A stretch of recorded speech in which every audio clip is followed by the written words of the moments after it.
ഒരു തൈ നടാം നമുക്കമ്മയ്ക്കു വേണ്ടി, ഒരു തൈ നടാം കൊച്ചുമക്കൾക്കു വേണ്ടി, ഒരു തൈ നടാം 100 കിളികൾക്കു വേണ്ടി, ഒരു തൈ നടാം നല്ല നാളേക്കു വേണ്ടി, ഒരു തൈ നടാം നമുക്കമ്മയ്ക്കു വേണ്ടി, ഒരു തൈ നടാം കൊച്ചുമക്കൾക്കു വേണ്ടി, ഒരു തൈ നടാം 100 കിളികൾക്കു വേണ്ടി, ഒരു തൈ നടാം നല്ല നാളേക്കു വേണ്ടി.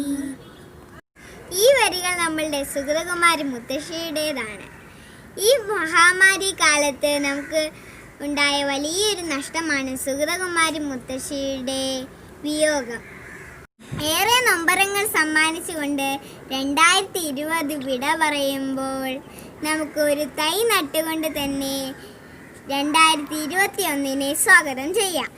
എല്ലാവർക്കും ഞങ്ങളുടെ ഹൃദയം നിറഞ്ഞ പുതുവത്സരാശംസകൾ. Happy new year.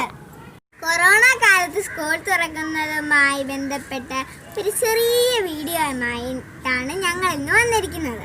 എങ്കിൽ നമുക്ക് വീഡിയോയിലേക്ക് പോകാം. അപ്പുവേ, എടാ അപ്പു, പരീക്ഷയുടെ കാര്യം പറഞ്ഞത് കേട്ടോ നീ? ഞാൻ അറിഞ്ഞമ്മേ, സോഷ്യൽ മീഡിയ അതൊക്കെ വന്നിട്ട് കുറേ നേരമായി.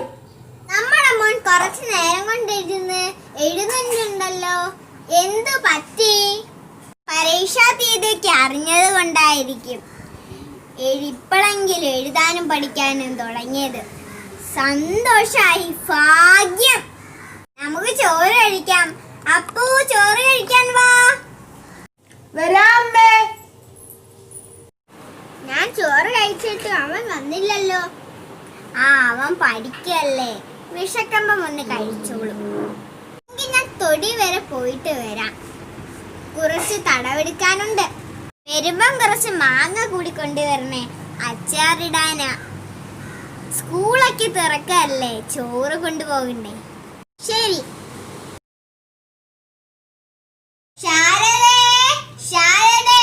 ദാ വരുന്നു. ഒരു ഗ്ലാസ് കട്ടൻ ചായ എടുത്തോ. ശരി. എങ്കിൽ നമുക്ക് ഇവിടെ ഇരുന്ന് കട്ടൻ ചായ കുടിക്കാം.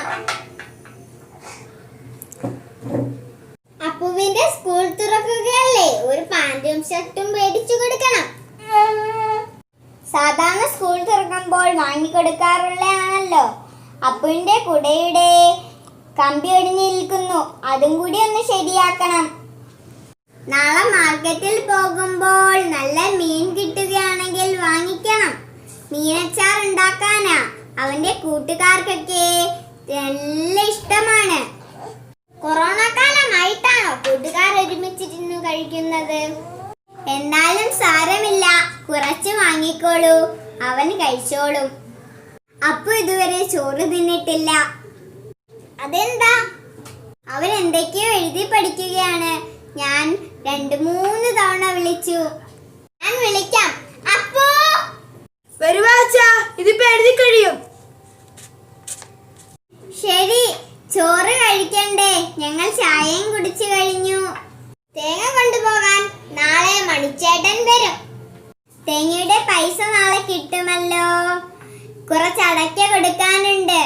എല്ലാം കൂടി ആയാൽ അവന്റെ ഡ്രസ്സിനും മറ്റു കാര്യങ്ങൾക്കും പൈസ മതിയാകും. ആ മജീദ് വന്ന് അതിൽ നിൽക്കുന്ന മരം കൊടുക്കുന്നോന്ന് ചോദിച്ചിരുന്നു. അത് കുറച്ചു നാളായില്ലേ, ഇപ്പോൾ എന്താ മരം കൊടുക്കുന്നുണ്ടോ? വേണ്ടി വരും. നമുക്ക് നോക്കാം അപ്പുവിന്റെ അച്ഛാ, കാര്യങ്ങളൊക്കെ ശരിയാകും. ദാ അപ്പു വരുന്നുണ്ട്. ഞാൻ ഗ്ലാസ് ഒന്ന് വെച്ചിട്ട് വരാം. അച്ഛാ, സ്കൂൾ തുറക്കുമല്ലേ, എനിക്ക് കുറച്ച് സാധനങ്ങളൊക്കെ വേണം. ലിസ്റ്റ് റെഡി ആയിട്ടുണ്ട്. ലിസ്റ്റിംഗ് താ മോനെ, അമ്മ നോക്കട്ടെ.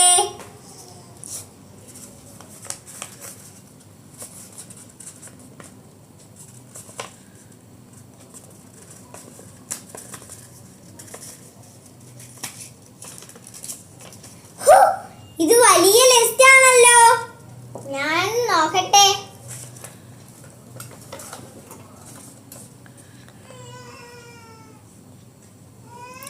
പേന ഒരു കവർ, നീലയും കറുപ്പും. പെൻസിൽ ഒരു കവർ, ബോക്സ് ഒന്ന്, ബാഗ് ഒന്ന്, കുട ഒന്ന്. എടാ മോനെ, ഇനി കുറച്ച് ദിവസമല്ലേ ഉള്ളൂ. ആ ബാഗ് തന്നെ പോരെ. കുടയുടെ കമ്പി നന്നാക്കാൻ അച്ഛനോട് പറഞ്ഞിട്ടുണ്ട്. ബാഗൊന്നും പറ്റൂലമ്മ. ഒരു ബാഗ് ഒരു വർഷത്തേക്കുള്ളൊന്നും ഉപയോഗിക്കാൻ പറ്റൂല. പിന്നെ കുടയുടെ കമ്പി നന്നാക്കിയാലൊന്നും ശരിയാവൂല. ബാഗും കുടയും വേണം. അമ്മ ബാക്കിയും കൂടെ നോക്ക്. Note book 20? എന്തിനാടാ മോനെ 20 നോട്ട് ബുക്ക് ഒക്കെ? ഒക്കെ വേണം. അതെന്തിനാടാ? ഓൺലൈൻ ക്ലാസ്സിൽ നോട്ടൊക്കെ എഴുതാൻ വാങ്ങി തന്ന ബുക്കൊക്കെ എവിടെ? ബുക്കൊന്നും ഇനി ഉപയോഗിക്കാൻ പറ്റൂലമ്മ.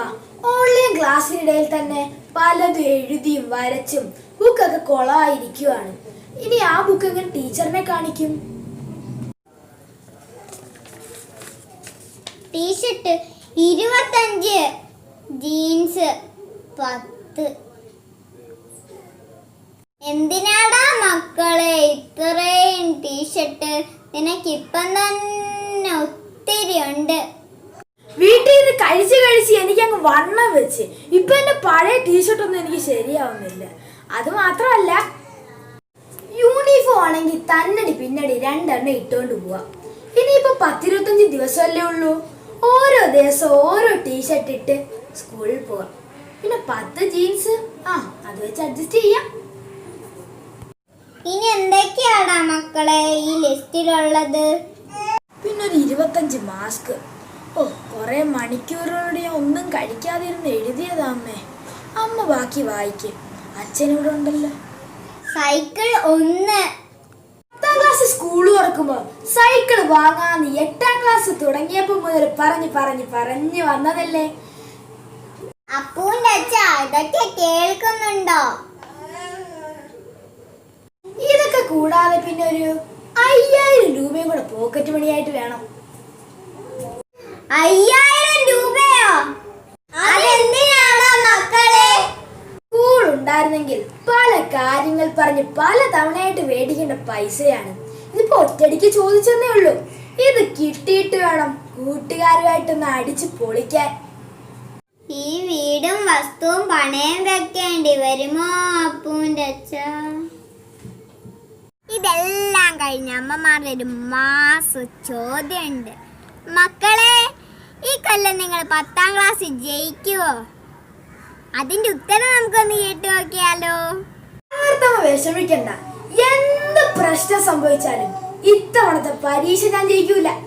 പരീക്ഷ ഇത്തവണ ജയിച്ചാ അപ്പൂപ്പ പളനിയെ കൊണ്ട് മുട്ടയടിക്കുമെന്ന് നേർന്നിട്ടുണ്ട്. ഈ വീഡിയോ ഇഷ്ടപ്പെട്ടെങ്കിൽ ഷെയർ ചെയ്യുക, ലൈക്ക് ചെയ്യുക, സബ്സ്ക്രൈബ് ചെയ്യുക. അതിന്റെ തൊട്ടടുത്തുള്ള ബെല്ലൈക്കൺ കൂടി ക്ലിക്ക് ചെയ്യുക. അങ്ങനെ ചെയ്യുകയാണെങ്കിൽ ഞങ്ങൾ അയക്കുന്ന പുതിയ വീഡിയോസിന്റെ നോട്ടിഫിക്കേഷൻ നിങ്ങൾക്ക് ലഭിക്കുന്നതായിരിക്കും. Bye bye.